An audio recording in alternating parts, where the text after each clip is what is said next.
So one of the most common things that people will come to me when I talk about pelvic floor or engaging their abdominal muscles or those deep supportive muscles around their spine is they're like, I don't know whether I'm doing it properly.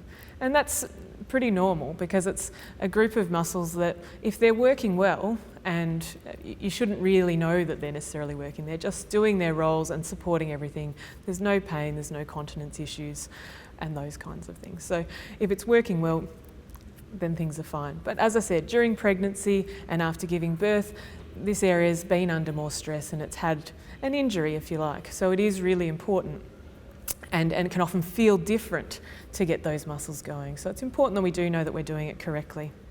Now, one of the best things that you can do, whether it's in pregnancy or after you've had your baby, for your pelvic floor and your abdominal muscles and those deep supportive muscles that support your spine, is to think about your posture. Because if we've got good posture, the place that we're starting from to move is going to put those muscles in the best position and encourage them to work as they should work. So what should happen when we're even thinking about moving is that those deep supportive muscles will come on, they'll grade how much they need to come on depending on what we're going to do in preparation for movement and then provide that supporting role through movement. So it's really important that when we're starting to engage these muscles and with our posture that we're not being rigid or stiff and just kind of hanging on with everything. It's about a very graded and controlled and a nice fluent sort of way that the muscles are working together. So when I'm talking about good posture, if we're thinking about sitting, it's important that your feet are on the floor. We're nice and even in our base.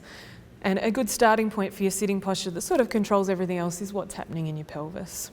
So I always like to talk about sitting on the triangle of your pelvis. Pubic bones at the front, tailbones at the back, and sitting on all three. Once we sit on all 3 points and we have even weight distribution between them all, what you'll notice is the rest of your spine starts to grow longer because everything in the chain sort of falls into alignment.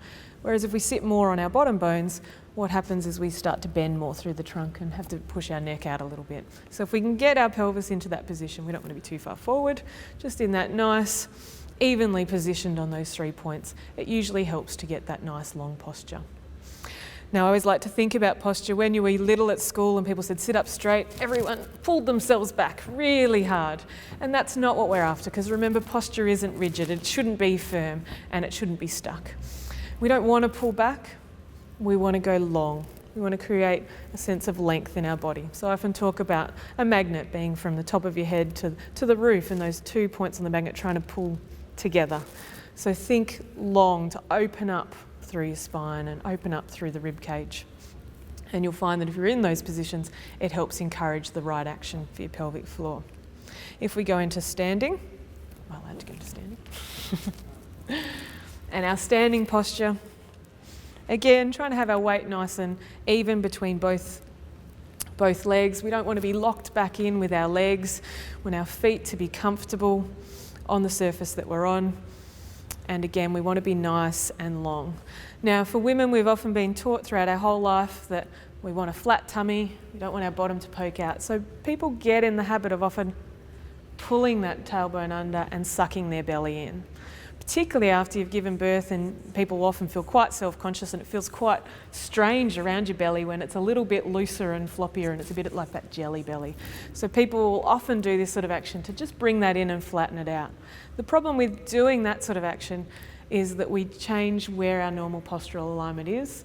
We shorten up our pelvic floor, which makes it hard for it to work, and we teach the wrong pattern of activation that we want through these muscles of our spine and pelvic floor together. Okay, so when we're standing, again, we're aiming for long. If we think about our pelvis like a bucket, we don't want our bucket to be tipped forward too far, where water's going to come out the bucket. We don't want it to be tucked under the other way, where water will tip out the back. We want that bucket to sit in a nice steady position so the water stays in the bucket. Okay, so we can think about just making sure we're not too far one way or the other, and then going long. We don't want to pull the shoulders back. Just want to be nice and comfortable and long. And similarly with our head and shoulders, again, just falling into that nice long pattern.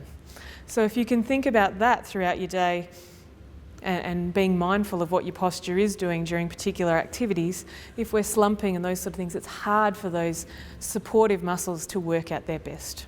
So think about your alignment first, and then it will make it easier to get the next step.